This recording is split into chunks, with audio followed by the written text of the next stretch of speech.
really just got word from the table that they wanted, yep, okay, they got your Bradley dollars out of the blind, and you weren't there to defend them, so that's sorry, buddy. ridiculous. Make the call. That's going to lead to a cascade of calls all the way through the big blind. We're going 5 ways to flop DQ's cards, not scanned in, but bingo, bango, top pair for E, top 2 pair for Brad. Not much else that we can see here. Mark does have a pair of 9s, but a little 6 kicker there. Not going to be too inspiring. And now we do have DQ's card scanned in. Oh, hey, king 3 offsuit. Why not? E will continue 75 bucks here into 125. Good raise. Get a fold and now a raise from Brad. Definitely a pretty wet board here. No sense just calling and letting your opponents get to a turn for cheap, so he is going to raise it up right on the flop. I like that. E is going to go for the call with the top pair, and that's not the card that E thinks he wanted to see, but it may actually be good for him as he checks over. Let's see how Brad handles this dynamic turn card. He's going to continue going for value. 575 in the middle, and this is a bet of 400, still going for full value. And this sizing, while it can sometimes get you into trouble, like your opponent very likely to fold out hands that you're beating, but that might continue and you could get value from, certainly a hand that beats you is never going to fold, but Brad is just going to turn it over and be like, yeah, I mean, I had the best hand. I was trying to get you to pay me. But E will get sort of bailed out there. Doesn't have to put more chips in the middle. Yeah. All right, we got 2 players here, Brad and Josh, both with suited hands, headed to a flop, and both of them going to pick up just a little bit. Josh has the superior hand here with the top pair of aces. Brad does have a gutter, backdoor spades, and as he was the pre-flop raiser, he's going to go ahead and continue. This is going to be a favorable board for him, and he has a hand that would love to win right now. It's not going to, but he will get to see a turn card. Let's see if it's a spade or a 7. 7 would be fire. It is a spade, so Brad has reason to continue here. And if he's going to continue, he should go for a larger sizing, somewhere north of 100. It is going to be a full pot size bet plus a tickle. 150 now to go. And with that bet sizing, he may put him on a flush draw or straight draw, trying to take down the pot now. Yeah, I think that's right. For a lot of players in this position, they are going to sort of get a little bit squeamish about their kicker and perhaps feel inclined to run for the exit, but they are going to be folding a little bit too frequently. However, Josh is going to get blasted by the backdoor spade flush that Brad backs into. And now, once again, 440 in the middle. Brad going to go for a large polarizing sizing here. And let's see if Josh finds the sort of hero call, which it is at this point. He is losing to a ton of hands. Even a bunch of the bluffs that were like front door hearts have just sort of like backed into either a straight or 2 pair. So there's just a lot of stuff that isn't great for you.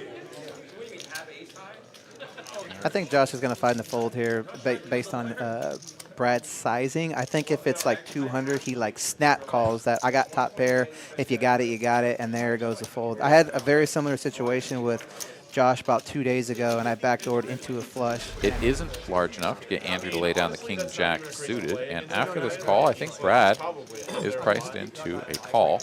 Plenty of good flops for Brad's hand, and if he wins, then he can just go ahead and check fold. So 3 ways to a flop. Diamonds, spades represented. Dante with the best hand, pair of 10s, holds through the flop. Pair of 10s still best. Brad does pick up a pair. Backdoor straight and flush opportunities for him. Andrew has backdoors as well with an overcard, but not enough to go with, so he will fold to the continuation bet from Dante. 200 to go. And Brad has a hand that is definitely capable of a float. The biggest problem for him is the stack depth behind for Dante. If he calls here, the stacked pot ratio is going to go to 1.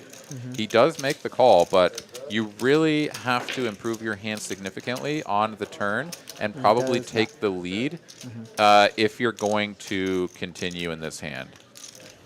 Check calling another street is pretty much out of the question.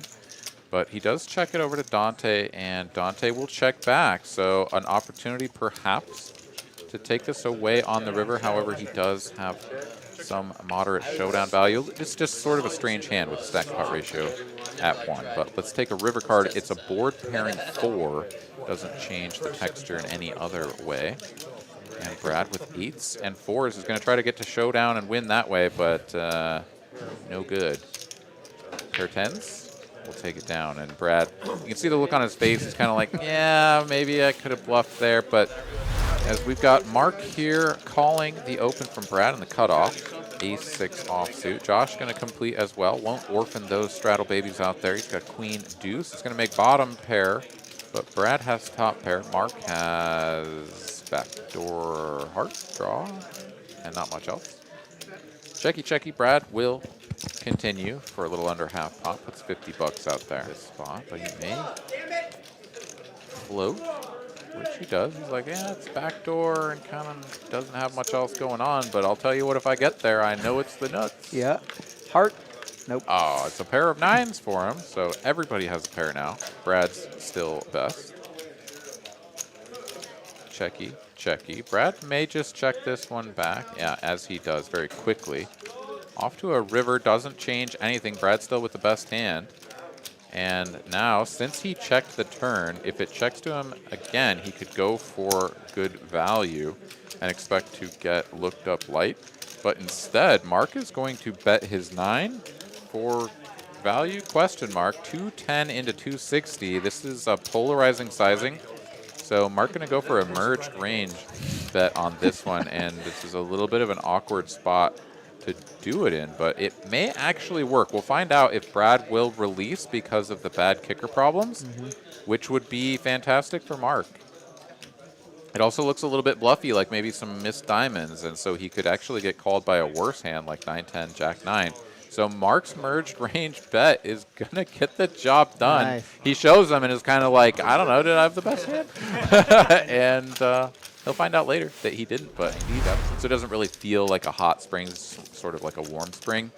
And it's, you know, kind of muggy or a lot of moss and algae and stuff in there. So that one's not very popular. The second most popular one is parking lot right off the side of the road. Anyways, I'll get back to that. As Brad here going to flop top pair, DQ, bottom pair with top kicker. Check, bet of 100. Brad was the pre-flop aggressor. That's 1/3, gets called. He's always talking to the person he's in a hand with. Meaningless deuce of clubs peels off on the turn. DQ checks again, and Brad continues for value. And DQ now with a decision. Pretty dry board here. Your opponent is repping pretty much a top pair type hand or not much else. DQ does block some ace-king type holdings, but for every ace-king he blocks, he also blocks an ace-queen, ace-jack, ace-10 that may continue as well. So he is going to go for the call and makes his own change. I mean, this is a big table, so I mean, it's actually kind of appreciated at times. He got there. And indeed he does. DQ checks, hoping that Brad will bet again, but no. And yeah, DQ is going to back into 2 pair and drag a nice little 1.1K pot. Chip on it. Raise to 35 here from Greg in early position, 5-4 suited. Josh, DQ, and Brad all going to take a flop.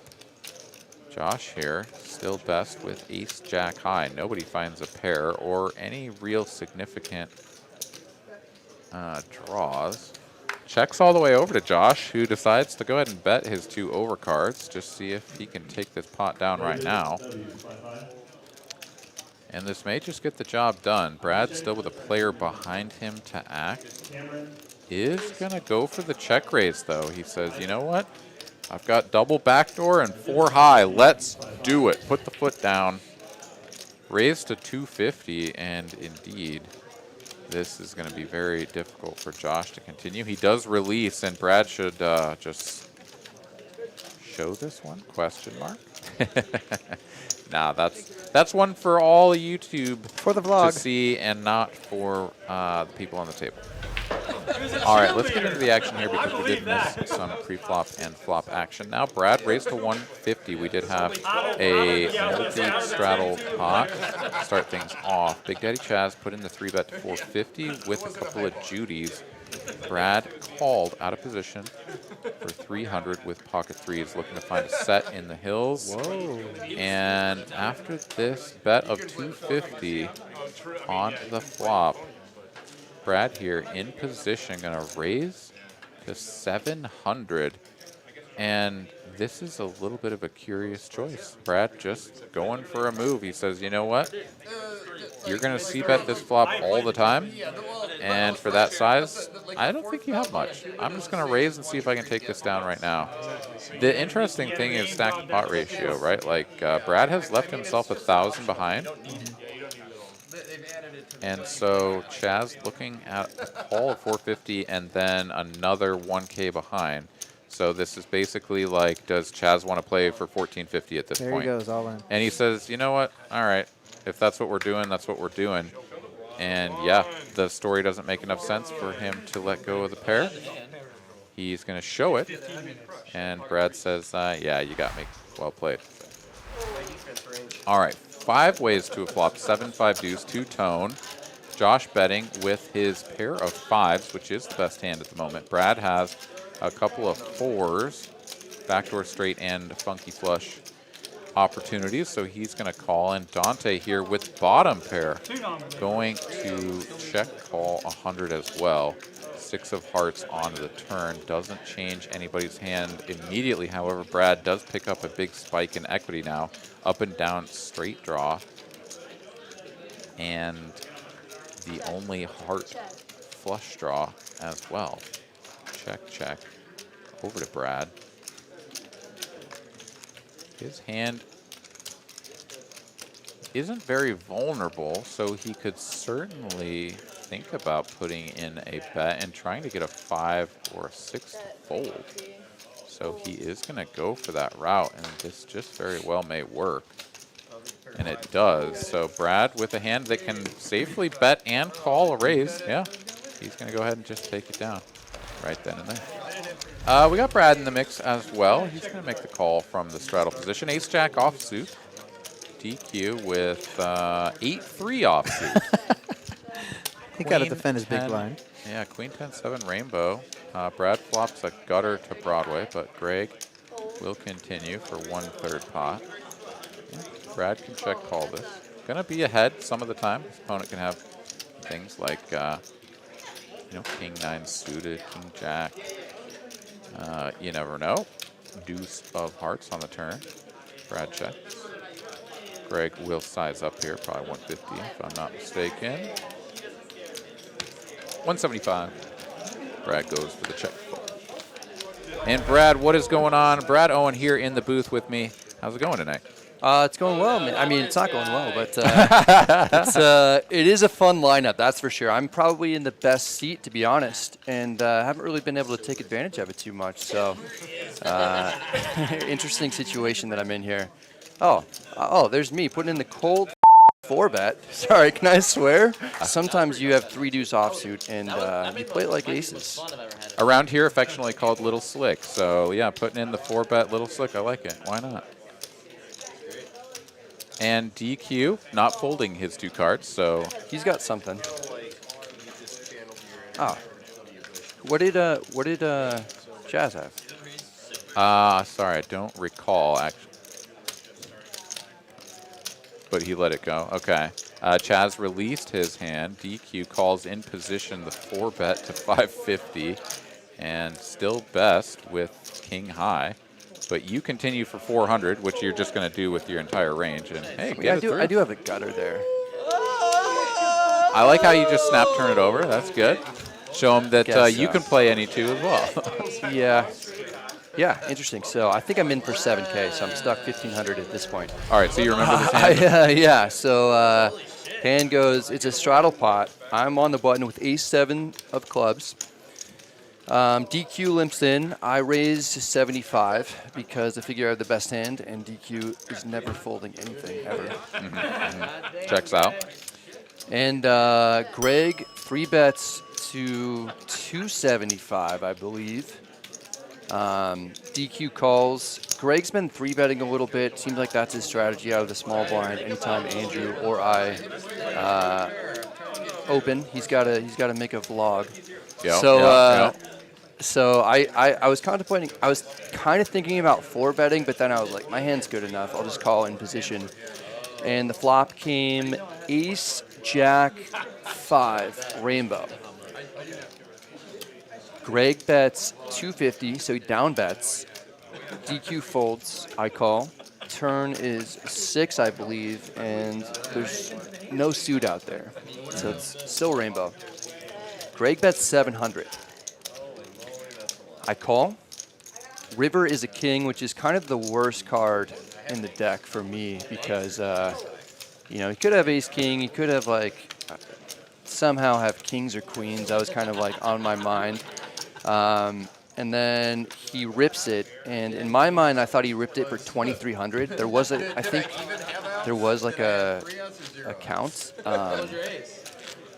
and then I was kind of staring Greg down for a long time, and I folded. He got it through. He showed king queen offsuit. And, yeah, he won the hand, man. He bluffed me good. He bluffed you good. Is it going to make the vlog? I don't know. Dude, that's the thing is that I wasn't actually planning on making a vlog of this, but now that I'm stuck and now that that hand didn't even make the stream, I told Greg that I would make a vlog of it no matter what to show the hand. Much different game, or? There's a lot of weird dynamics going on. So Andrew and E are really handcuffed because they have DQ on their left. And, you know, he's liable to kind of do anything. You've seen him either 3-bet or whatever with like 10-3 offsuit and stuff. And so that's going to make it very tough for them to play very many hands. My strategy is pretty much ISO DQ, and then everybody to the left of me has been playing pretty snug. So like, or at least from my perception, I don't know. So yeah, so I'm in a great position. Haven't been able to capitalize on that. I'm stuck. So this is like a giant straddle. So DQ put the quad on, and I put the 160 on for the straddle. So, and then DQ, it folded to DQ. He raised to 380. I called for 220 more, I believe. Yeah. Oh, we got the graphics here. What a dream. Yeah. And we don't know what DQ has. He did it in the dark. I called in the dark, but I put my cards over the reader at least. And then he bets 300 in the dark here. And I have like the worst hand I could possibly have for calling dark. And DQ has Jack-9 offsuit with a Jack of diamonds. So he has the gutter with the Jack-high flush draw. Yeah, he had the nut, basically. And I mean, that's like the best hand. And then I go to the booth. But, yeah, the nuance of this game is never ending. And it's just, what a fantastic game. And what a fantastic game here tonight on TCH Live. If you like what you're seeing and you haven't already had an opportunity to do so, please do rear back and strike the like button with all of your might. We would appreciate it very much. And if you would like a special shout out, you can drop us a super chat or super sticker, and we will give you that shout out. What do we got going on here? Just backdoor 2-pair for Brad. And we still don't know what DQ has. But he's going to pay it off, as I can't imagine he can defeat 2-pair. And he cannot, as he will muck his cards. And Brad getting back in the mix after his chat with us here in the booth. Picks up some of those dollar bills. He's getting his Bradley dollars back. Not to go all the way through, but like just as a mystery, if you will. Like once the flop comes in, he goes like, okay, now I'll show you guys my cards. And you can see that he's positioned his little card marker or whatever there, like right over the scanner. I mean, yeah, it's a little bit of a like meta game, side game, whatever that he's playing with us. Yeah. And you know what? That is his right because DQ is DQ. And he do what he do. Brad with the jiggities. It's a $200 straddle? 500. Yeah, I think that was 55200. Yeah, it was 55200. DQ makes the call, probably blind. Checks over. Brad snap checks back. 9 of clubs. Brad looking to just check call his way to a river and hope that his seatbelt holds. Ace of spades on the end. Checky, checky. DQ says, what do I have? It can't beat Judy's. Jiggities. There, he's telling him to scan his cards. 8-4. He had a pair. He had a pair and a gutter. I'll tell you, man. Yeah. Pair and any type of draw, he's in there.